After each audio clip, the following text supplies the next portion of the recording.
Buongiorno carissime amiche e carissimi amici di RPL, un cordiale buongiorno da Antonio Verna. Vi ricordo il numero per intervenire in diretta, che è lo 0266 20 35 29, poi vi ricordo anche il numero WhatsApp, che è il 346 64 277 56. Non perdiamo altro tempo prezioso, perché abbiamo Pietro De Leo, giornalista del Tempo, per sentire oggi cosa ci dirà. Ciao Pietro, buongiorno. Buongiorno a tutti voi. Allora, grazie mille come sempre per essere qui ogni giovedì, adesso alle 10:35, ora sono le 10:43, oggi siamo in ritardo. Allora Pietro, parliamo subito di un articolo che tu hai scritto su Il Tempo. Tu scrivi del governatore del Lazio, segretario del PD Zingaretti. Hai scritto: Zingaretti annuncia tagli ed accusa Conte. Scrivi insomma che il governatore dice meno corse di mezzi pubblici, colpa del governo, poi lo staff chiarisce, il Lazio perde 35 milioni di euro, ma dal MEF, dal Ministero dell'Economia e delle Finanze, negano. Raccontaci un po'. Sì, allora, in realtà credo che Zingaretti in questo caso ci sia un po' fatto prendere la mano o dai refoli della campagna elettorale per le europee, oppure da eventuali contorni di una futura campagna elettorale per le politiche, perché ha tirato fuori una storia che in realtà era già stata smentita, nel senso, parte tutto un po' da lontano, cioè dal DEF, in cui era stato teorizzato un taglio di 300 milioni sul trasporto pubblico locale. Taglio totale ovviamente che riguardava tutta l'Italia. Sì. Però questa circostanza è stata superata da una conferenza Stato-Regioni dello scorso 9 maggio in cui lo Stato con le regioni hanno deciso che questo taglio non ci sarà, e lo Stato, il governo italiano in rappresentanza appunto dello Stato centrale, ha ribadito che questo taglio non ci sarà. Quindi e questo era stato anche successivamente confermato da un incontro con i sindacati presso il Ministero dei Trasporti. Sì. Ora, l'altro ieri in televisione Zingaretti ha tirato fuori nuovamente la storia, ha detto che probabilmente a causa dei tagli del governo Conte saranno costretti ad applicare delle riduzioni sul trasporto pubblico locale. Poi ho approfondito con gli uffici di Zingaretti e me l'hanno quantificato su questo 30-35 milioni di euro. Però ecco, insomma, siamo sempre lì, perché poi ho avuto modo di verificare con il MEF, in particolare con il viceministro Garavaglia, di cui ho riportato anche dei virgolettati, che questa questione è assolutamente superata, è assolutamente chiusa, e il taglio teorizzato dal MEF verrà superato, e quindi non ci sarà, verrà superato in assestamento di bilancio che ci sarà entro fine giugno. Certo. Quindi credo sia stata un po' un'accelerata propagandistica quella di Zingaretti. Ecco, senti Pietro, hai seguito un po' quello che ha detto la Commissione europea ieri, no? Sia Dombrovskis che Moscovici ha anche parlato in italiano, no? Ha detto la porta comunque aperta, nonostante appunto la risposta della Commissione europea non del tutto, diciamo, positiva, ecco. Che ne pensi? Io penso che e mi auguro che ci sia da parte di tutti, e soprattutto da parte dell'Europa o della Commissione europea, un approccio realistico alla situazione italiana, perché è chiaro che l'Italia non ha questo debito soltanto per le politiche innescate e messe in campo dal governo Lega 5 Stelle. Il nostro è un tema, quello del debito italiano, è un tema vecchio che addirittura si aggancia al momento in cui noi siamo entrati nell'euro, quindi voglio dire, è una cosa che ormai si porta avanti nel giro di decenni, ecco. Che dire, io dico che in questa fase l'Europa ancora una volta si gioca il suo destino, perché tu devi decidere se hai una ragione esistenziale fondata sull'idolatria della regola e della contabilità, oppure se ce l'hai sull'integrazione anche basata sullo sviluppo, sulla competitività, sulla capacità dei singoli paesi di poter garantire un'economia interna quantomeno tendenzialmente florida. Sì. Ora, io ho letto questa mattina le dichiarazioni di Dombrovskis a un'intervista a Repubblica, che sono delle dichiarazioni molto dure. Lui dice dice la flat tax non si può fare, insomma ha chiuso le porte a quella che è una riforma invocata da Salvini in maniera principale, ma condivisa anche dallo stesso Di Maio e dallo stesso Conte. Sì. Ora è chiaro che ci sono delle regole, poi io, se mi consenti 10 secondi sulle regole, vorrei dirti un'altra cosa. Certo. Ci sono delle regole, però queste regole non devono mai essere sovraordinate alla capacità per le imprese di poter investire, di un mercato interno di poter prosperare, e soprattutto le regole non possono tradursi in una stretta fiscale che poi proprio consegna i popoli nazionali ad una vita al di sotto della dignità. Perché io non vorrei che nelle invocazioni che ci sono, nelle invocazioni che sono contenute nella raccomandazione della Commissione, cioè meno tasse, spostare la tassazione dal lavoro, sì, non vorrei che la condizione di questo sia applicare maggiori tasse sull'immobile, come è già stato fatto ai tempi di Monti e come è stato fatto sempre quando c'era bisogno di avere maggior gettito, perché quello veramente vorrebbe dire devastare le famiglie ancor più di quello che già non lo siano. Poi volevo dirti una cosa sulle regole.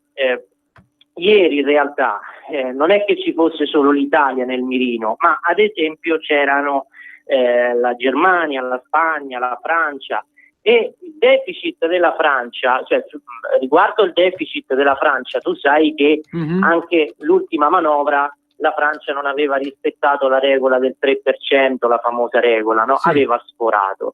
Sì, mi ricordo. È stato definito il deficit della Francia limitato e temporaneo, e per questo non sono state applicate delle misure. Allora, limitato e temporaneo, ok, ma va considerato che la Francia dal 2003 a oggi ha sforato la regola del 3% circa una decina di volte, arrivando addirittura nel 2014 al 4 e nel 2015 il 4 lo ha sfiorato.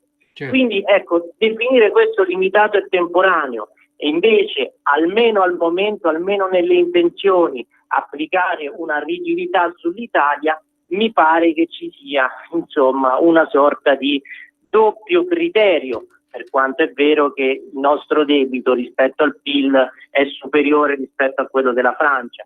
Però bisogna sempre ricordarsi che dietro le regole, dietro l'economia ci sono le persone. Io non voglio credere che veramente spazi di manovra per una trattativa non ce ne siano, perché altrimenti sarebbe veramente la fine dell'Europa umanistica, di quel poco che ne è rimasto. Sì, ma alla fine il Premier Conte si è detto insomma fiducioso, quindi insomma una soluzione ci sarà a breve, presumo. Senti Pietro, ci sono i ballottaggi, no? Domenica prossima. Che cosa è successo a Malnate, che è un paese in provincia di Varese, è un comune italiano di 16.767 abitanti, no? Che cosa è successo qui? Ma è successa una cosa veramente da romanzo di provincia italiana, una cosa spettacolare, che spesso è una di quelle cose che riconducono proprio la politica ai valori familiari, no? Anche paradossalmente. Insomma, succede questo, che c'è una candidata del centrodestra avanti, e la lista del Movimento 5 Stelle, che era rimasta fuori dal ballottaggio, si era apparentata con la candidata del centrodestra. Per quale motivo? Perché il delegato di lista del Movimento 5 Stelle è il padre della candidata sindaca di centrodestra. Allora lui, all'insaputa, a quanto sembra, dei vertici 5 Stelle e anche dello stesso candidato sindaco del Movimento 5 Stelle, aveva firmato l'apparentamento dando l'appoggio, e è successo un putiferio, perché come ben sappiamo il Movimento ancora ha questa norma che vieta gli apparentamenti, perché comunque è stato un passo, diciamo, ha tirato il cuore di papà oltre l'ostacolo, no? Al di là della politica, al di là di tutto. Poi alla fine è stato tutto bloccato da una diffida di un avvocato, una diffida legale firmata addirittura dallo stesso Luigi Di Maio, che ha fatto ritirare la firma. Però ecco, è una storia di cui è una di quelle storie di paradossi politici che spesso accadono negli enti locali, miscugli inediti, gente che passa da una parte a un'altra, insomma sono delle piccole antologie politiche che negli enti locali spesso si ripercorrono e si ripetono. Senti, oltre a Malnate, altre polemiche, insomma, ad esempio a Vercelli o anche a Ferrara, no? Che cosa è successo anche in queste città? Sì, qua direi piuttosto che c'è stata la solita applicazione della scure moralista della sinistra, perché a Ferrara ad esempio c'era un candidato, a Ferrara anche è avanti il centrodestra, un candidato consigliere della Lega, tanti anni fa aveva pubblicato un video su Facebook che poi aveva tolto, in cui aveva una pistola con sé dentro casa e diceva io soltanto accanto a lei sono felice, una cosa di questo tipo.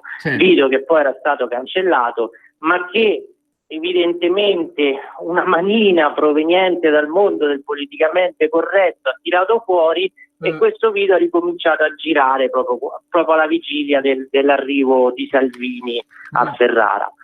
Solo che, come al solito, insomma, c'è sempre l'effetto boomerang, perché poi addirittura il Viminale è intervenuto con una nota dicendo che proprio a causa di quel video era stato ritenuto opportuno revocare il permesso di detenzione della pistola. Quindi una polemica nata sul nulla, su una roba vecchia, eccetera. Certo. Invece a Vercelli, che citavi tu, è successo una guerra punica, è scoppiata una guerra punica addirittura sul sessismo, perché un deputato della Lega, che è Paolo Tiramani, che conosciamo benissimo. Prego? Che conosciamo benissimo. Immagino. No, è che tra l'altro sta anche in commissione di vigilanza, ha pubblicato una foto affiancando due immagini della candidata sindaco di centrosinistra, una ritoccata con il Photoshop destinata, insomma, un'immagine destinata alla propaganda elettorale, come si fa sui santini e manifesti, e un'altra al naturale, giocando un po' sulla differenza, no? Tutte le foto naturali sono sempre molto meno accattivanti rispetto a quelle photoshoppate, con una didascalia che diceva: ecco, la sinistra, quello che vi vuol far credere è quello che è. E insomma, io ho visto in questo soltanto un piccolo slancio satirico. Invece è scoppiato un pandemonio, perché lo hanno accusato di sessismo, lo hanno accusato di non rispettare le donne. La diretta interessata ha detto che contro di lei è stata fatta una cosa gravissima. Insomma, poi fa ridere questo, perché che si faccia del moralismo proprio da quel mondo che all'avversario politico ne dice di tutto e di più. Abbiamo visto anche la campagna elettorale per le europee, quello che hanno fatto a Salvini, che è bersaglio tutti i giorni di strali, di accuse, di caricature, fa un po' sorridere. Poi non è certo quello di mettere una foto vera accanto a una foto ritoccata, una grave violenza contro l'ideale della donna, non mi sembra questo. Senti Pietro, invece parlando adesso di Silvio Berlusconi, hai scritto anche un articolo: Silvio apre al congresso e congela i contrasti in Forza Italia. Il Berlusconi dice alla Lega e a Fratelli d'Italia: noi siamo indispensabili. Qual è il futuro di Forza Italia? Bella domanda, e chi lo sa? Quindi in autunno ci dovrebbe essere un congresso, no? Sì, ci dovrebbe essere il congresso. È chiaro che ci sono due linee che hanno preso corpo in Forza Italia, questo è inutile nasconderlo perché è così, perché è esplicito. Una linea è quella definibile centrista che vuole il movimento azzurro come perno di una forza di centro che viene invocata da più parti in questi ultimi tempi, ed un'altra invece che è molto incardinata nel centrodestra, guarda con molto interesse alla leadership di Salvini dell'area, insomma un centrodestra classico, quindi c'è una divisione in queste due norme. Ma sai, ora bisogna capire perché c'era una parte che voleva il congresso con una scansione di date immediata, cioè volevano delle date subito. Invece da questo comitato di presidenza della settimana scorsa è uscito un cartellone, un cronoprogramma, molto più diluito e molto più incerto. È stata decisa la nomina di un comitato che dovrà occuparsi della determinazione del congresso, è stato fissato un calendario ipotetico per l'autunno, ma non c'è un giorno preciso. Insomma, purtroppo c'è un tema che Forza Italia, essendo un partito presidenziale tutto stretto attorno al leader, che vede la sua ontologia proprio nel leader, non è molto abituata a questi percorsi di selezione strutturata della classe. E quindi in certo senso questa è una fase in cui il partito deve ripensarsi e sta provando a ripensarsi. Che ci riesca o meno, questo è un altro conto, una fase molto difficile. Io ho avuto anche dei riscontri da come si è svolto questo comitato di presidenza, insomma mi hanno raccontato di un discorso molto lungo di Berlusconi che ha ripercorso tutte le sue fasi del governo. Probabilmente cercare di coprire con il suo ruolo, che è ancora un ruolo importante perché ha preso 500.000 di voti, dei contrasti interni che ci sono e sono molto forti anche a livello di territorio. Non so se basterà questa volta, è passato per 20 anni e più, ma non so se questo giro sarà sufficiente. Senti Pietro, cos'altro scriverai la prossima settimana oppure domani? Oggi, in questi giorni, c'è da capire come reagirà il governo alla randellata di Bruxelles, se il governo sarà compatto, perché la compattezza in una fase di trattativa del genere è un requisito minimo, perché ci sono delle questioni serie da affrontare, una delle quali appunto è proprio quella del 3%, della regola del 3%, e quindi sarà necessario questo, e sarà necessario anche capire come uscirà il governo dai ballottaggi. Perché secondo me anche da domenica, dal responso delle urne, si avrà un ulteriore rafforzamento di quello schema che è uscito dalle europee, cioè una preponderanza di Salvini rispetto al Movimento 5 Stelle. Assolutamente sì. Non so, ecco, abbiamo una telefonata, Pietro, sentiamo chi è in linea, poi andiamo un attimo in pausa pubblicitaria e commentiamo. Pronto? Buongiorno. Buongiorno, chi è? Io sono Mario da Pavia, volevo dire che Salvini in questo momento deve stare molto attento, perché piuttosto che uscirne alla Tsipras è meglio lasciare prima, perché se la Comunità Europea ci propone ancora tasse sulle case e patrimoniali, che poi su che patrimoni vanno le patrimoniali? Sono persone che hanno due mattoni messi uno sopra l'altro, allora siamo veramente nei guai. Grazie. Grazie a te. Allora, Pietro, non so se vuoi commentare ora velocemente un po' quello che ha detto il nostro ascoltatore. Ha perfettamente ragione, perché tasse sulle case vuol dire tasse sulle famiglie, tasse anche sulle giovani coppie che magari possono sentirsi inibite dal mettere su famiglia proprio per questo impegno gravoso, tasse insomma sull'Italia più profonda e più pura. Perfetto, allora Pietro, noi ci salutiamo, ti ringraziamo per essere stato qui con noi come al solito il giovedì alle 10:35, ci sentiamo giovedì prossimo. Grazie a voi, buon lavoro e buona giornata. Grazie mille a Pietro De Leo, giornalista del Tempo. Adesso andiamo in pausa pubblicitaria. Cosa aspetti? Sostieni la nostra radio. Abbonati andando sul sito radiopadania.org. Clicca abbonati e segui le istruzioni. Facile, no?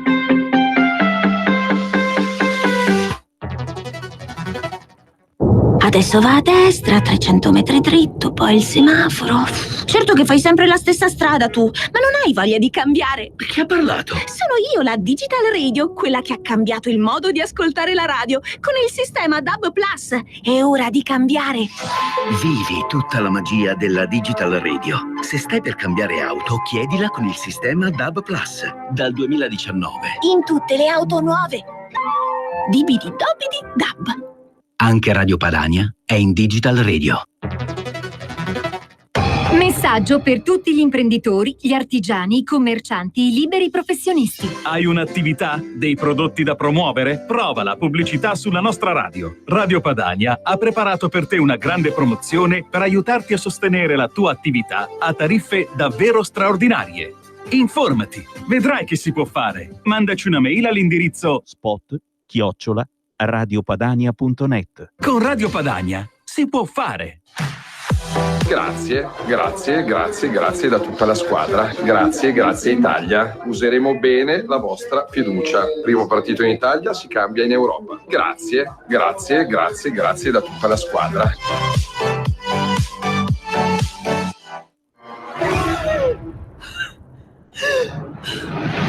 Pensa a respirare.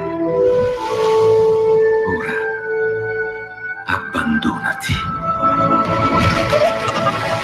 Che cosa vedi? Luce, oscurità, l'equilibrio. È tanto più grande. È stato un risveglio. Hai sentito? Conosco una sola verità.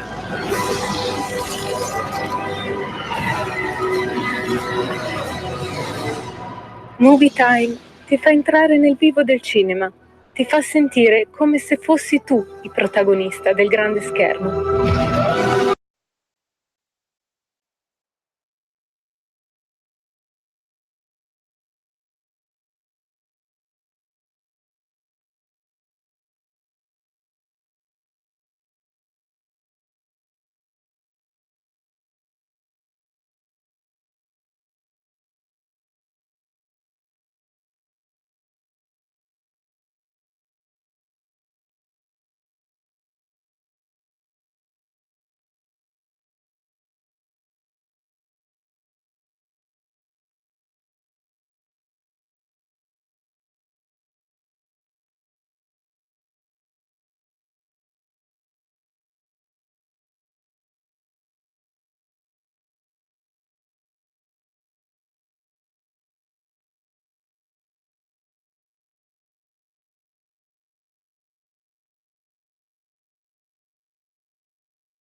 In collegamento telefonico con noi in questo momento diamo il buongiorno a Gianluca Veneziani, giornalista di Libero. Ciao Gianluca, buongiorno. Buongiorno, ciao Antonio, ciao a tutti i radioascoltatori. Allora Gianluca, con te vorrei parlare un po' di un articolo che hai scritto tu su Libero, oggi precisamente, sulla maledizione della presidenza della Camera. Tu scrivi: chiunque abbia quell'incarico, insomma, fa una brutta fine, fa intendere, in politica. Perché? Raccontaci un po' quali sono i precedenti presidenti della Camera che hanno fatto una brutta fine in politica, ecco. Io parto dall'attualità, dal caso di Roberto Fico, dalle polemiche che hanno suscitato le sue parole sulla festa della Repubblica che lui ha dedicato a migranti, rom e sinti, scatenando malumori all'interno dello stesso movimento, ecco, non solo nel mondo leghista. E queste affermazioni, insomma, lasciano pensare a un suo depotenziamento probabile di qui in avanti all'interno del movimento, visto che Di Maio ha riacquisito la guida, almeno così hanno stabilito i direttori sulla piattaforma Rousseau. Ebbene, questa figura di Fico diventa quasi una figura scomoda all'interno del stesso movimento, e in generale, questa è una mia sensazione, nel momento in cui questo governo, questa legislatura dovesse finire, fatico a vedere uno scenario politico di livello per un personaggio della statura, se vogliamo dire così, di Fico. Ebbene, Fico eredita una storia di presidenza della Camera che da ormai 25 anni portano male, cioè io scrivo esplicitamente portano sfiga, ma l'analisi parte da questa constatazione, cioè che durante tutta la Prima Repubblica la presidenza della Camera era l'anticamera per poi diventare capi dello Stato. Ci sono ben 7 capi dello Stato, da Leone a Gronchi, Saragat, fino ad arrivare a Pertini e Napolitano, lo stesso Scalfaro, che sono passati dalla terza carica dello Stato per poi arrivare alla prima, in maniera quasi automatica, era una sorta di tappa nel cursus honorum. Viceversa, da 25 anni in poi, da quando è nata la Seconda Repubblica, quindi da Irene Pivetti in poi, per capirci, chiunque abbia occupato quella carica, ecco, dopo se l'è passata male politicamente. 4 di questi sono praticamente scomparsi politicamente, alcuni anche in maniera piuttosto traumatica, penso a Fini, ma c'è anche Violante, la stessa Pivetti, o Bertinotti, che dopo aver fatto la fronda a Prodi di fatto è scomparso. E gli altri 2, che sono Casini e Boldrini, diciamo che se la passano piuttosto maluccio, visto che ormai rappresentano dei partiti davvero minoritari a livello di voti, a livello percentuale. Fico, diciamo, si inserisce in questa tradizione pessima, diciamo, il mio è un po' un auspicio, una constatazione allo stesso tempo, però scrivo che rischia di fare anche lui la fine del Fico secco alla fine. Mamma mia. E insomma, Gianluca, hai fatto un'attenta analisi. Senti, vorrei parlare anche con te di questa polemica, no?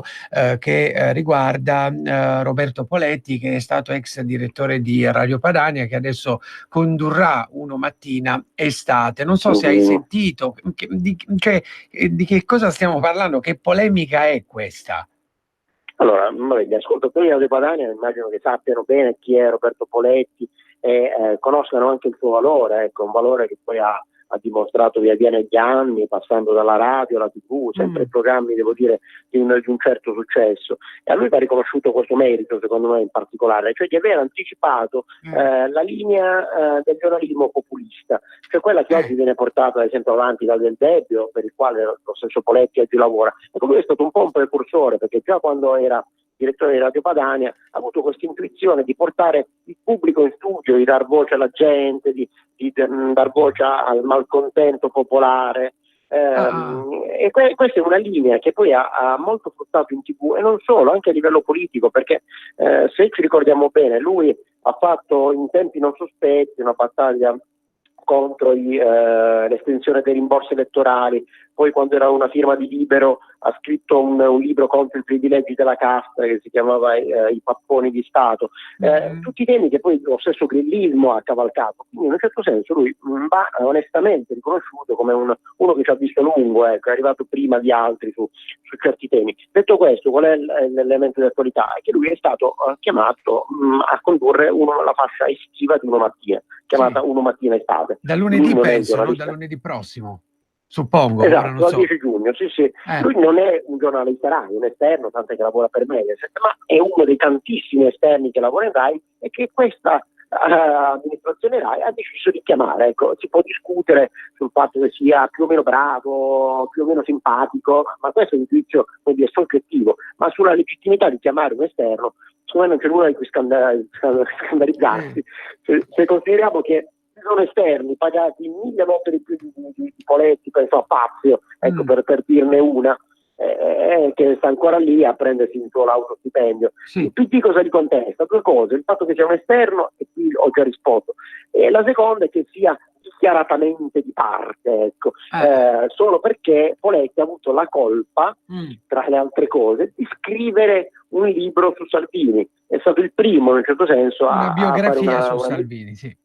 A fare una mini biografia su Salvini nel 2015. Anche qui, secondo me, questa cosa aggiunge come merito, perché prima che Salvini diventasse Salvini, nel 2015 era da un anno segretario della Lega, insomma non aveva ancora mica tutto questo consenso, lui ci ha visto lungo e ci ha scritto una biografia. Insomma, anziché riconoscergli un merito, in Italia questo diventa invece un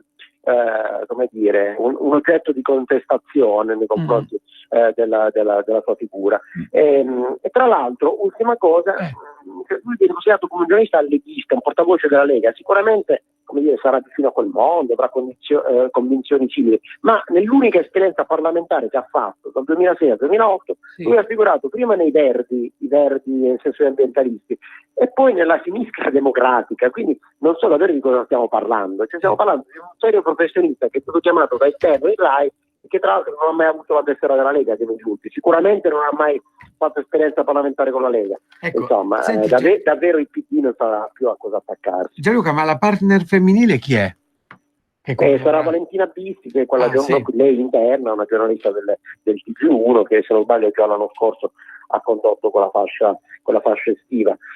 Il punto è questo, cioè o si mette una regola, ma questo dovrebbe valere per tutti, per cui la RAI dovrebbe far lavorare soltanto gli interni, quindi gli giornalisti esterni non vengono più chiamati per nessuna ragione, oppure se è possibile per uno può essere possibile per 10, ecco.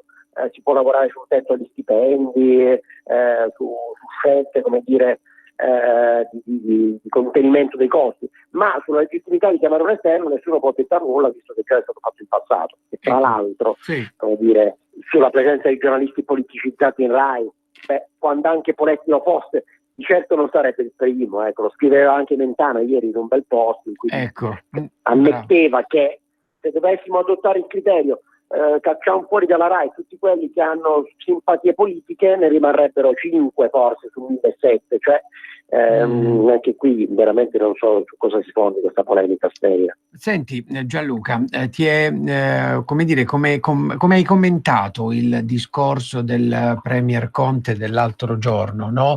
Dove ha detto mi dimetto se non si va d'accordo, poi c'è stata appunto una collaborazione tra Lega e Movimento 5 Stelle il giorno dopo. Che ne pensi della figura di Conte in questo momento e anche dall'inizio del governo? Ma innanzitutto io gli contesto il metodo, come ha scritto giustamente Franco Bechis, è la prima volta che un presidente fa, come dire,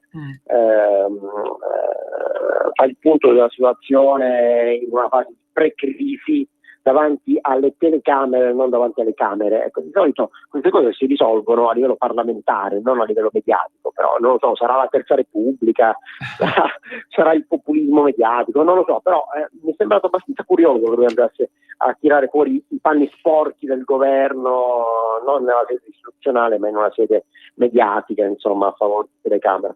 Detto questo, anche sul merito del discorso, cioè, mi sembrava il discorso di una persona che confermava la propria subalternità, nel senso che diceva, anziché dire ora facciamo come dico io, come dovrebbe fare un premier, insomma, visto che è la figura più alta del governo, lui ha detto se non fate come vi chiedo, io me ne vado, che non è proprio la stessa cosa, perché è un dare il pallino ai suoi vice premier, è un dire va bene, vediamo come vi comportate. Se vi comportate in un modo che non ritengo opportuno, io me ne vado. Cioè non è esattamente come dire vi impongo la linea, ma vedo qual è la vostra linea e in base a quella decido cosa fare.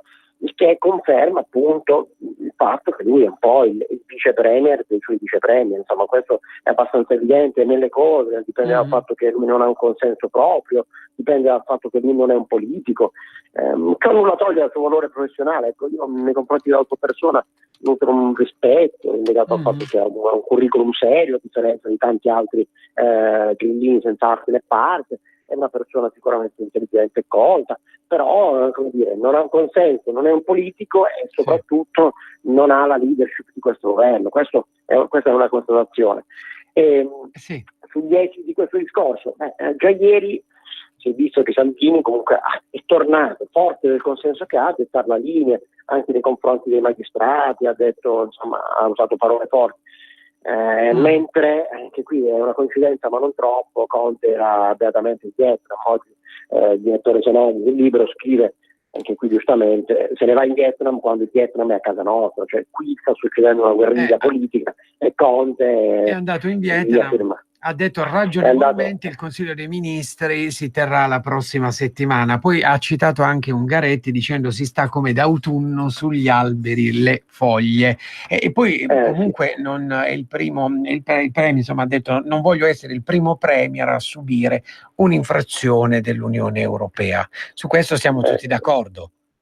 Beh sì, sul rischio è serio, anche perché al di là della letterina che Salvini può contestare nel metodo, il punto è grave per la questione del debito pubblico che continua a crescere. Cioè, il dramma è questo: le prospettive ora dell'Unione Europea, che non corrispondono alle proiezioni del governo, ma comunque prevedono nel 2020 un 134% di rapporto debito-PIL.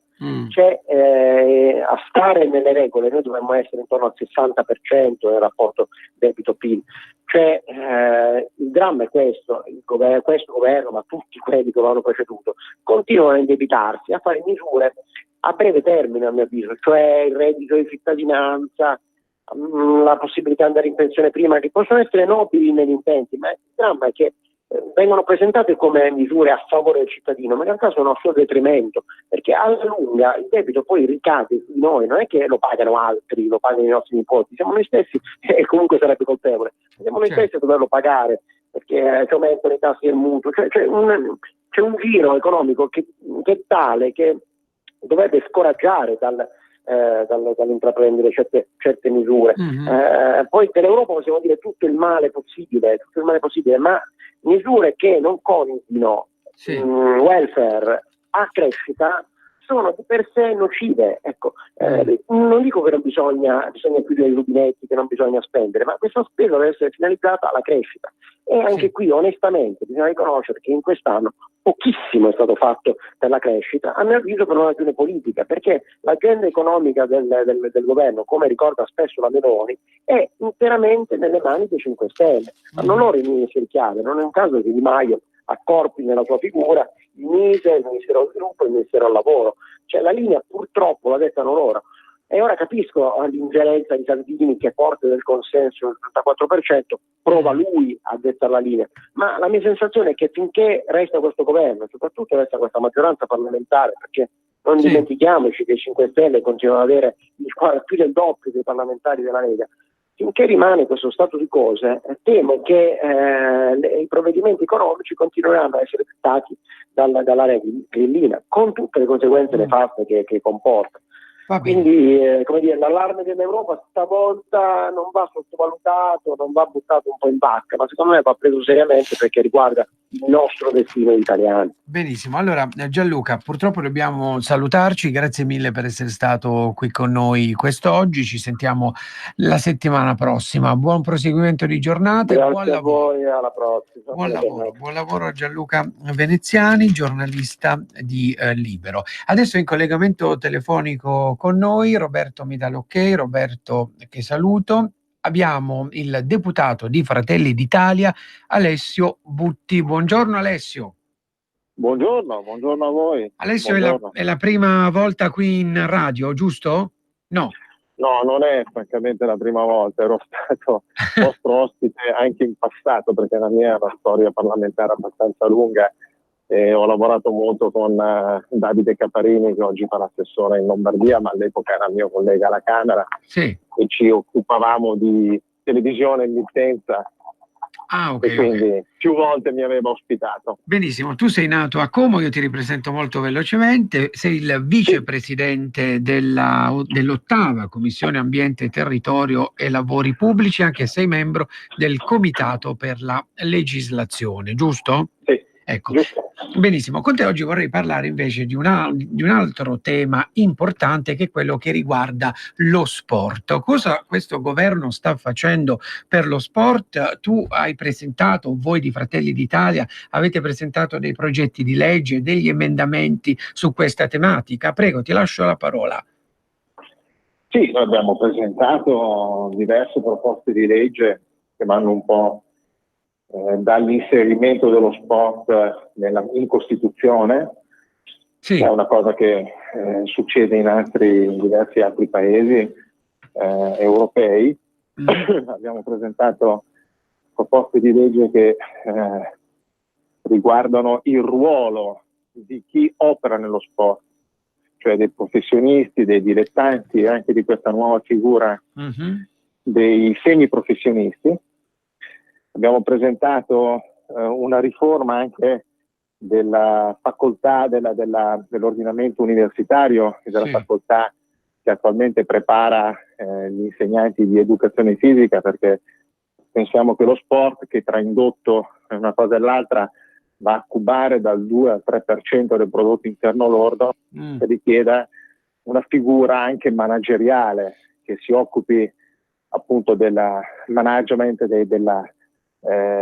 dell'industria dello sport, si occupi ovviamente dell'educazione fisica dei nostri ragazzi, si occupi anche dell'aspetto nutrizionale, insomma a 360 gradi. Poi abbiamo presentato una proposta, anche questa mia prima firma, per combattere l'illegalità dei PTV, che sono le televisioni via internet, che di fatto rubano le immagini dei titolari di diritti, quindi è anche un fatto che va a ledere il diritto d'autore per voi, ovviamente, che esercite una radio e comunque per chi fa televisione, per chi ha giornali o altro, è un fatto determinante. Dato che dietro questo furto di immagini e di riproposizione in diretta di eventi sportivi anche di grande importanza, ovviamente lucra la malavita in modo particolare, abbiamo chiesto di intervenire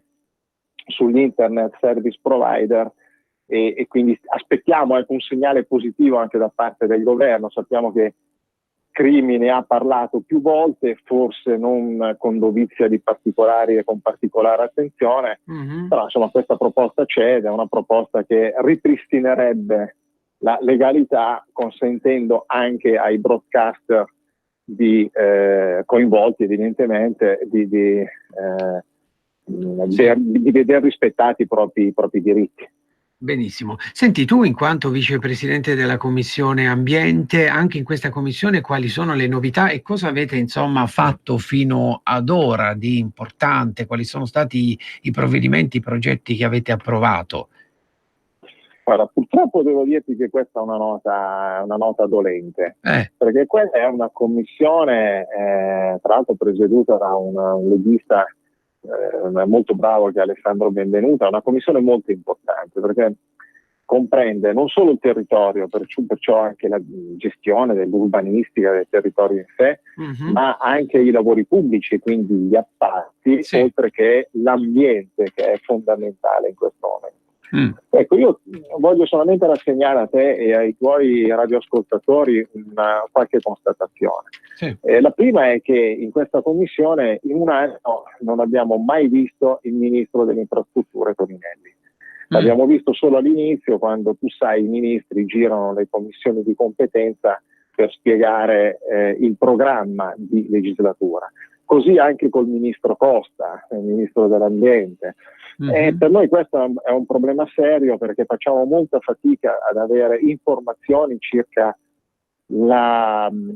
l'attuazione del programma, che in questo caso era il contratto di Lega 5 Stelle, perché non riusciamo a renderci conto di quello che realmente accade. E questa è una commissione fondamentale, perché se vogliamo attualizzare la nostra chiacchierata dobbiamo pensare che molto probabilmente domani, perché siamo in attesa di convocazione, quindi anche sabato, noi procederemo con le audizioni per quanto riguarda il codice degli appalti, che Salvini, giustamente io dico, che Salvini ha imposto nell'agenda di governo, perché è fondamentale affrontare la questione degli appalti. Poi se vuoi lo possiamo anche approfondire.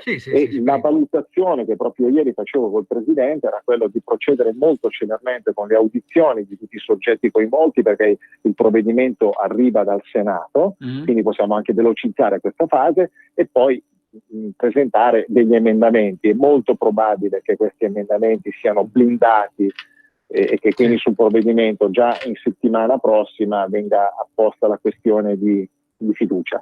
Però la questione del codice degli appalti è fondamentale. Noi abbiamo le grandi opere che sono indispensabili per il Nord in modo particolare, perché sono già o in via di predisposizione, in via di realizzazione. Non parlo solo del TAV, parlo anche della Pedemontana, parlo del Terzo Valico, ma lo sono anche per il centro, per il sud, dove io ho visto dei progetti anche interessanti che in minima parte sono finanziati e che invece devono attirare, insomma, ovviamente l'attenzione della politica. Però tutto ciò resta sulla carta se noi non velocizziamo le procedure. Se tu consideri che per una opera medio-grande, diciamo così capiscono molto bene anche i vostri ascoltatori, dell'importo di circa 100 milioni, i tempi di realizzazione sono circa 15 anni.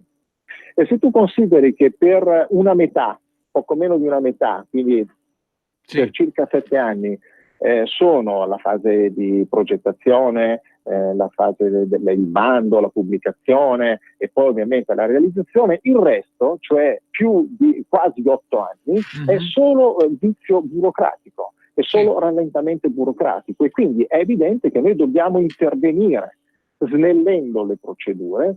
È certo che ci sono dei rischi, perché laddove tu snellisci la procedura rischi anche di abbassare la soglia di attenzione. È evidente che il mondo dell'impresa corrotto, evidentemente c'è anche questo e dobbiamo considerarlo, si muove insomma a suo agio, ecco. Quindi bisogna stare molto attenti, ma bisogna velocizzare.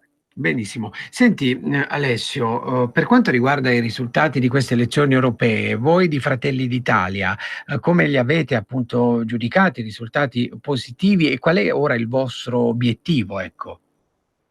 Beh, il nostro obiettivo è quello di incalzare gli amici della Lega, per far comprendere loro che l'attuale alleanza di governo così non può procedere. Insomma, noi riscontriamo una inconsistenza totale del mondo 5 Stelle tra la delegazione leghista e la delegazione 5 Stelle, c'è veramente un abisso, ma che deriva dall'esperienza, dalla capacità maturata ovviamente dagli amici leghisti in 25 anni di esistenza, no? Perché l'esperienza non si inventa e non cresce sugli alberi. E poi l'inconsistenza totale. Io ho sentito poco fa il collegamento dell'amico Gianluca Veneziani che dice la verità. Sotto il profilo economico, purtroppo in questo momento, fino a questo momento, la direzione l'ha indicata il Movimento 5 Stelle. Io non voglio ovviamente giudicare colleghi e colleghe che sono al governo sotto il profilo, diciamo così, personale, ma sotto il profilo politico è indispensabile giudicare. Io credo che Laura Castelli, vicepresidente al MEF, sia assolutamente incompatibile con quel ruolo, proprio per incapacità e incompetenza dichiarata e manifestata. Io credo che non sia possibile assegnare due dicasteri che sono fondamentali, lo sviluppo economico e il welfare, a chi non ha mai lavorato un giorno in vita sua. Io sono entrato in Parlamento a 27 anni, quindi io credo ai giovani, però voglio che siano giovani in grado di misurarsi col mondo che vanno ad affrontare. Non hanno mai lavorato in vita sua, cosa ne sa di welfare, cosa ne sa di sviluppo economico, cosa ne sa di economia? Ma insomma, ha mai amministrato un'azienda, ha mai capito quali siano i problemi dell'imprenditore? Quindi quello che noi vorremmo è tentare di staccare, insomma, di sciogliere, di liquidare questo accordo di governo, perché io poi sono un romantico sostenitore del vecchio centrodestra.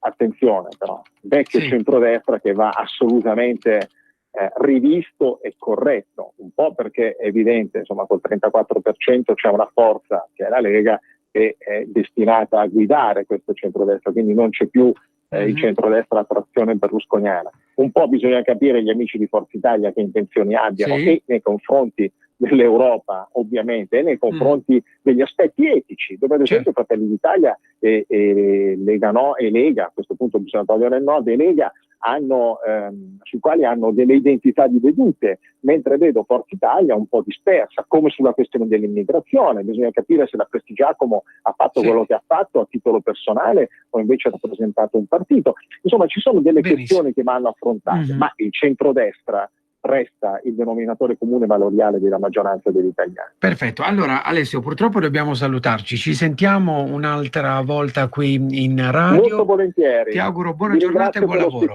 Grazie mille Alessio, grazie mille ad Alessio Butti, deputato di Fratelli d'Italia. Adesso andiamo in pausa pubblicitaria, ci risentiamo tra poco.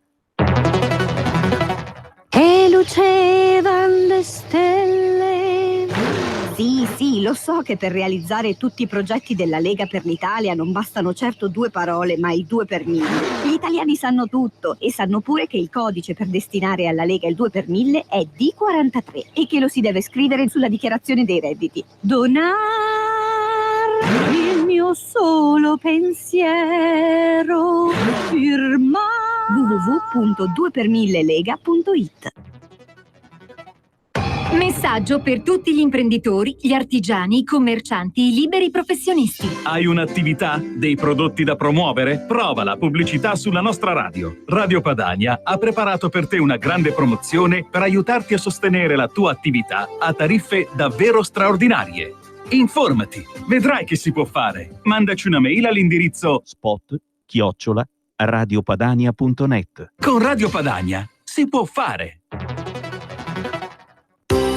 Sono Giovanna, Mondoflex. Voglio presentarvi una nuova promozione Mondoflex. Un materasso in memory, ergonomico, a 2 strati, completamente sfoderabile, a soli 199 euro. Con Mondoflex dormite sonni tranquilli. Vi aspetto! A Treviolo e a Melzo, il sabato orario continuato. Mondoflex reti e materassi. A Treviolo, Melzo, Monza, Erba, Crema, Castelmella Briscia e Desenzano del Garda. Mondoflex, fornitore ufficiale Atalanta Bergamasca Calcio. Per la tua pubblicità su Radio Padania Libera, scrivi a spot@radiopadania.net.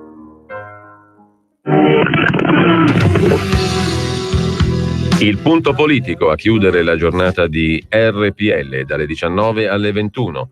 Una garanzia, un uomo, Pierluigi Pellegrin, che avete imparato a conoscere in tanti anni, un uomo che non voleva fare radio, ma che si è trovato a gestire questo spazio con competenza, con cultura, con affidabilità e che è capace ogni sera di portarvi, a parte finale della giornata, voci diverse, voci nuove, cronaca, cultura, approfondimento, politica, insomma tutto ciò di cui si nutre la radio in fascia serale, preserale e per concludere degnamente una giornata. Non mancate l'appuntamento con un rinnovato punto politico.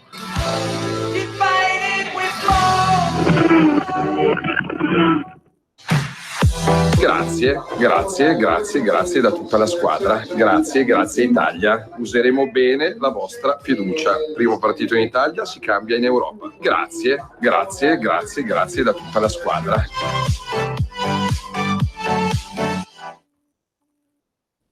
Rieccoci carissimi amici di RPL, bentornati. In collegamento telefonico con noi abbiamo 2 ospiti oggi.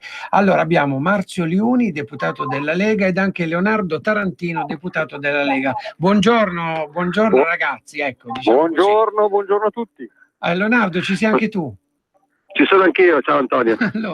Allora iniziamo con Marzio. Marzio, insomma, abbiamo sentito quello che ha detto la Commissione europea ieri, ha avviato, non so se si tratta di una procedura di infrazione o meno. Adesso quale sarà la risposta dell'Italia, Marzio? Come ha già detto Matteo Salvini, voglio dire, non possiamo accettare che ci venga imposta una politica restrittiva come fu imposta alla Grecia, anche perché abbiamo visto che non ha funzionato. La Grecia è veramente ai minimi termini, ha dovuto fare tagli su tutto, sugli impiegati pubblici, sulle forze dell'ordine, tagliato le pensioni e non è cambiato niente. La Grecia è indebitata, non si è sviluppata, non è successo niente. Per cui è chiaro che dobbiamo andare a spiegare in Europa quali sono le nostre intenzioni per far sviluppare il nostro paese, e quello dell'abbassamento delle tasse alle imprese è sicuramente una delle manovre che porteranno sviluppo nella nostra bella Italia. Sì. Non possono imporci di togliere quota 100 o cose di questo tipo, perché si andrebbe veramente alla guerra. Sì, ma Leonardo, il vice premier Di Maio dice non ci devono essere delle manovre correttive, tutto deve passare insomma dalla Camera, la trattativa deve passare dalla Camera. Anche tu su questo come la pensi? Sì, le manovre correttive sarebbero, come ha detto Marzio, delle manovre che aggiustano i conti, chiaramente reperendo soldi dalle tasche ai cittadini, e questo è quello che non vogliamo fare. Come dicevamo, vogliamo invece dare nuova linfa all'economia. La nostra manovra correttiva, se vogliamo metterla così, è già in campo, sono questi due decreti, quello crescita e quello lo sblocca cantieri, che appunto metteranno in condizione l'Italia di camminare un po' più veloce e di creare sviluppo e occupazione, quindi anche nuove entrate per lo Stato. Ecco, benissimo. Marzio, alla Camera la prossima settimana cosa ci sarà insomma in programma? Come si procederà adesso? Lo sblocca cantieri, che probabilmente ci sarà occupati da martedì fino a venerdì, sabato, alla fine della discussione, per cui sarà una settimana molto impegnativa. Ecco, sì. E per quanto riguarda lo sblocca cantieri, poi si è raggiunto l'accordo tra Lega e Movimento 5 Stelle? Sì, qualche cosina ancora da vedere in commissione, però sì, l'accordo di massima si è raggiunto. Voglio dire che il codice degli appalti sia un codice che ha bloccato i lavori, non lo dice la Lega, ma lo dicono tutte le associazioni di categoria e lo dicono i dati. Quando il 75% degli appalti pubblici non è partito perché il funzionario comunale non è sicuro di quello che riesce a fare, perché le procedure sono talmente complicate che poi portano a ricorsi, cioè non c'è appalto sopra il €1.000.000 che non ci sia poi il ricorso al TAR, per cui tutto viene bloccato. Questo è il dramma. Leonardo, invece nella tua commissione finanze di cosa si discuterà la prossima settimana? Bilancio, ecco. Sì, no, Commissione Finanze, appunto, comunque congiuntamente alla Commissione Bilancio stiamo lavorando già da questa settimana, anche dalla settimana scorsa, sul decreto crescita. Ci occuperemo di quello anche la prossima settimana. I lavori si sono allungati perché ci sono tante proposte, come dire, aggiuntive e migliorative, e come ci stiamo dicendo, appunto, questi due decreti, sia lo sblocca cantieri che il crescita, in qualche modo sono collegati, quindi era necessario che si trovassero le quadrature sul decreto sblocca cantieri per poter poi proseguire i nostri lavori. La prossima settimana, mentre l'Aula, appunto, come diceva Marzio, approverà lo sblocca cantieri, noi lavoreremo anche in commissione per rendere pronto l'altro provvedimento per i successivi lavori della Camera dei Deputati. Benissimo. Marzio, dove ti trovi oggi di bello? Oggi sono sul mio territorio, sono tornato ieri sera a Novara e sono a Gagliate perché abbiamo il ballottaggio nel comune di Gagliate e stiamo lavorando con il candidato sindaco nelle piazze per l'ultimo sforzo, l'ultima volata. Ecco, ma questi risultati al ballottaggio possono anche ulteriormente confermare le elezioni precedenti? Cosa cambia, ecco, con queste elezioni?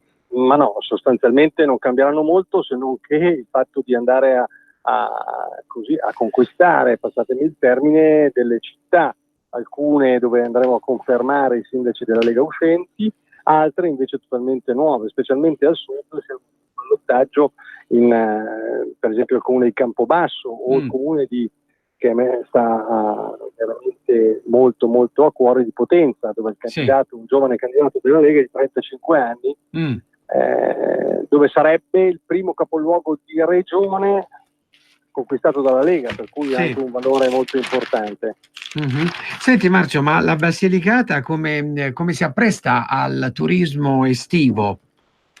Allora, devo dire che parte delle strutture, perché ha dei centri assolutamente stupendi, voglio ricordare Maratea, che ha delle spiagge fantastiche, un panorama stupendo, solo che è abbastanza complicato arrivarci, voglio dire, le strade non sono delle migliori, però si conta molto per esempio sul corso di Matera, il 2019 Matera, che dia un po' un impulso anche alle zone del Metapontino, dove ci sono delle belle spiagge, ricordo Policoro, Metaponto, Pisticci, Bernalda, insomma, che hanno veramente delle strutture d'eccellenza, forse ancora poco conosciute. Bisogna lavorare su quello. Io credo che l'agricoltura e il turismo in Basilicata, oltre al petrolio e l'acqua, che sono ricchezze naturali, saranno la fonte di sviluppo per questa stupenda regione.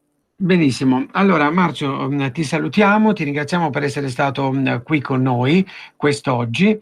Grazie mille Marzio. Grazie a tutti voi, buona giornata. Invece Leonardo, volevo fare a te un'altra domanda, no? Volevo parlare un po' d'Europa e volevo parlare della visita di Trump a Londra. Qual è stato il motivo di questa visita? Beh, allora l'America così guarda con attenzione gli scenari inglesi, anche questa incognita, come dire, di come si concluderanno le trattative per la Brexit. È chiaro che l'Inghilterra, oltre che essere una potenza economica, avrà di fronte, una volta che daranno attuazione a quello che è stato voluto dai cittadini inglesi con il referendum, anche nuovi scenari economici, e Trump, nell'interesse americano, vuole probabilmente instaurare corsie preferenziali nell'interesse di questi due paesi. Questo dimostra ancora una volta come l'Europa a volte sia miope e non snella nelle decisioni, per cui probabilmente anche in questo gli americani forse ci supereranno rispetto appunto a nuove vie economiche per il futuro. Anche in questo l'Europa deve cambiare. Senti Leonardo, oggi dove ti trovi di bello? Io ho finito nel tardo pomeriggio di ieri i lavori in Parlamento e quindi sono rimasto a Roma a dormire, e tra poco ritorno anch'io in provincia di Varese, dove anche noi abbiamo un ballottaggio importante, il comune di Malnate, 15.000 abitanti, dove faremo di tutto anche qui per portare a casa una vittoria al candidato della Lega. Va bene, allora grazie mille anche a te, ci risentiamo settimana prossima, buon proseguimento di giornata. Va bene, anche a voi e a tutti i vostri ascoltatori. Grazie mille a Leonardo Tarantino, deputato della Lega, e prima grazie di nuovo a Marzio Liuni, deputato della Lega.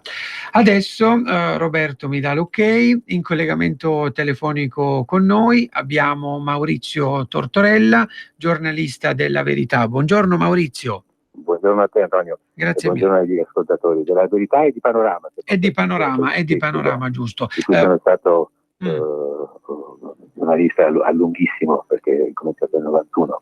Certo, Panorama esce il mercoledì, giusto? Esattamente, sì. Benissimo. Allora, Maurizio, ricordiamo il numero ai nostri radioascoltatori, che è lo 0266 20 35 29 per intervenire in diretta. Oggi tu sulla Verità hai scritto un articolo che riguarda i magistrati dal titolo "Mentre il CSM è in piena bufera, il governo va alla guerra con i giudici. Salvini impugna le decisioni pro immigrati che sono state prese dai tribunali di Bologna e Firenze e poi mette 3 magistrati nel mirino dell'Avvocatura dello Stato". Hai scritto "ideologicamente contrari alla nostra politica". Allora ti chiedo prima di spiegarci un po' quello che è successo al Consiglio Superiore della Magistratura, proprio di spiegarci quando nasce il Consiglio Superiore della Magistratura e gli ultimi sviluppi di oggi, e poi anche le dichiarazioni del ministro Salvini nei confronti di alcuni giudici. Prego.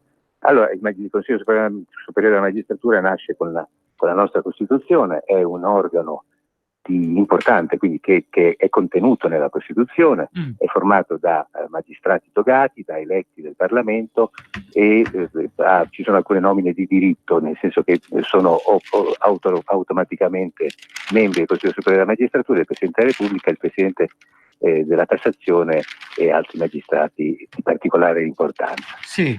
Il compito del Consiglio Superiore della Magistratura, detto CSM, poi farò una battuta anche su questa sigla, è quello di valutare il comportamento dei magistrati, è un organo di controllo interno, diciamo così, di stabilire le loro carriere, quindi di nominare, scegliere i magistrati che devono andare a ricoprire gli incarichi più importanti, i capi delle procure, le nomine cosiddette direttive, ed è anche l'organo che dovrebbe stabilire le punizioni nei confronti dei magistrati che non si comportano correttamente o che svolgono attività non in linea con la loro deontologia. Sì. CSM, il Consiglio Superiore della Magistratura, dicono i detrattori che CSM stia per cieco, sordo e muto in realtà, perché nel corso di tanti anni il Consiglio Superiore della Magistratura, per esempio sul versante delle sanzioni, ha sempre fatto molto poco. Quello a cui stiamo assistendo adesso da una settimana, di una decina di giorni, è un dramma totale in realtà, perché si è scoperto quello che in realtà tutti sapevano, e molti, tra cui il sottoscritto, hanno denunciato e denunciano da decenni, e cioè che all'interno del Consiglio Superiore della Magistratura, del CSM, si svolgono trattative coperte tra le correnti in cui si dividono i magistrati, che ovviamente eleggono i loro rappresentanti al Consiglio Superiore della Magistratura, per stabilire con accordi sottobanco, con un mercato delle vacche abbastanza indecente, chi debba andare dove, con scambi di favore. Questa è politica, per carità, non c'è niente di cui uno debba scandalizzarsi. Gli accordi ci sono sempre stati e ci saranno sempre.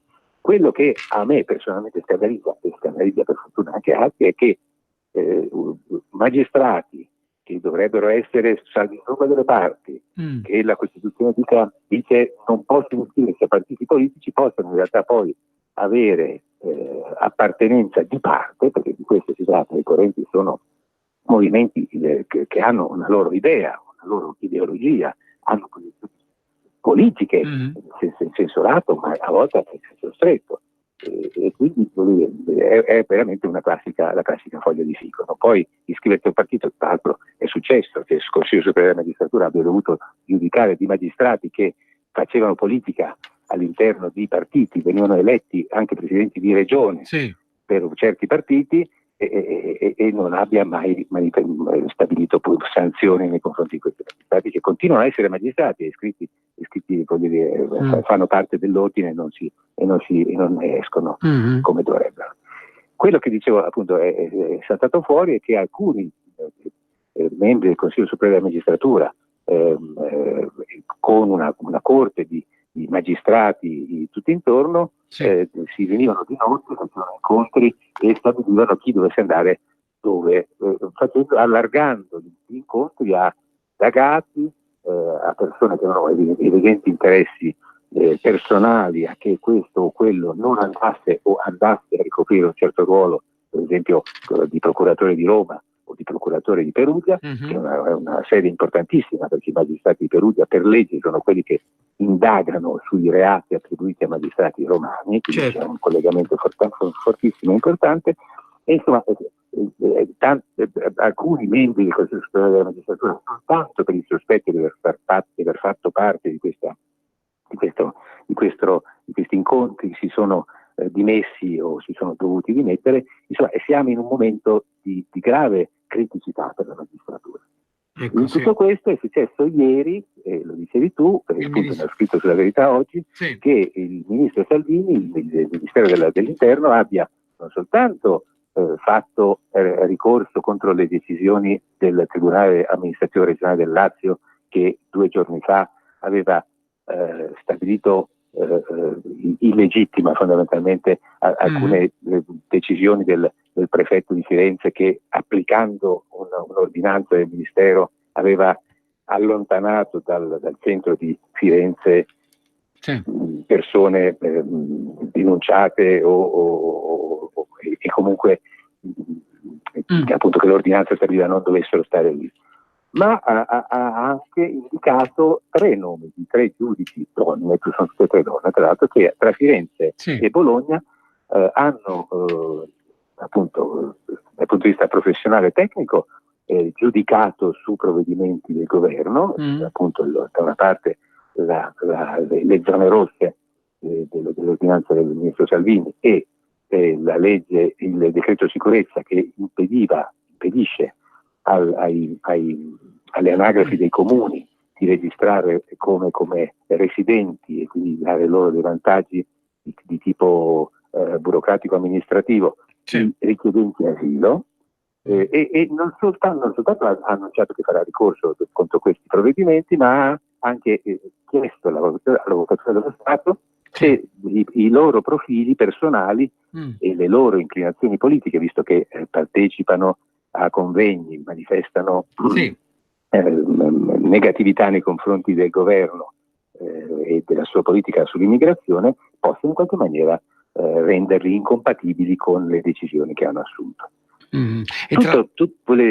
Ho letto sui giornali di oggi un'alzata di scudi collettiva nei confronti di questo che è stato definito un dossieraggio. Io francamente, personalmente, pur non essendo un elettore della Lega e non avendo quindi nessuna specifica personale propensione, non trovo che sia dossieraggio, trovo che sia corretto che un ministro della Repubblica possa indicare quelli che lui reputa essere comportamenti che fanno ipotizzare una mancanza di neutralità in un giudice, che personalmente trovo più grave in un giudice che non in un magistrato inquirente, perché il giudice deve essere veramente ancora di più del sostituto procuratore o del procuratore della Repubblica, totalmente indipendente e trasparente nella sua ultroneità, nella sua lontananza da appartenenze politiche o da propensioni politiche, ideologiche, reali. E quindi ho descritto la cosa come se fosse come quello che è, insomma, un atto politico giuridico anche, se vogliamo. E poi il ministro Salvini è intervenuto anche questa mattina dicendo non faccio liste di proscrizione dei giudici, insomma ha ribadito quello che aveva detto ieri. Dimmi. No, esattamente, direi che Salvini si è inserito in un lungo solco di polemica, lunghissimo ormai nel tempo, tra politica e magistratura, con la politica che rimprovera ad alcuni magistrati, non alla magistratura nel suo insieme ovviamente, di avere anche con i loro atti giudiziari una inimicizia nei confronti di una parte politica che non dovrebbe esistere, cioè si dovrebbe presumere che il giudice abbia una vera e totale terzietà, cioè sia neutrale rispetto alla materia in cui giudica. Ovviamente nessuno può impedire a un giudice di avere delle idee, né di manifestarle, perché sarebbe incostituzionale. Ma nel momento in cui io divento una specie di attivista del pro immigrazione, non voglio dire che sia questo il caso, perché non sono io a decidere. Io manifesto delle idee di un certo tipo e troverei giusto che non dovessi essere io a manifestare, a lavorare tecnicamente sui documenti di cui lo parlano, insomma. Senti Maurizio, questa mattina c'è anche un altro tuo articolo sulla Verità, dove tu scrivi putiferio pilotato, insulti, mail e minacce, la vera storia del servizio del TG2 sulla Svezia invasa. Il tweet di Salvini ha scatenato sindacati e PD contro la Rai leghista, attacchi alla giornalista che ha descritto l'islamizzazione del paese. Ci puoi raccontare cosa hai scritto in questo articolo oggi? Certo, l'articolo racconta quello che la polemica fondamentalmente è scoppiata a fine maggio per un servizio andato in onda sul TG2, un servizio fatto da Stoccolma dall'inviata Manuela Moreno. Il TG2 raccontava attraverso quel servizio, che è andato in onda il 19 maggio, che tutti i rischi che sta correndo la Svezia, con un'immigrazione incontrollata, enclave all'interno delle sue principali città, dove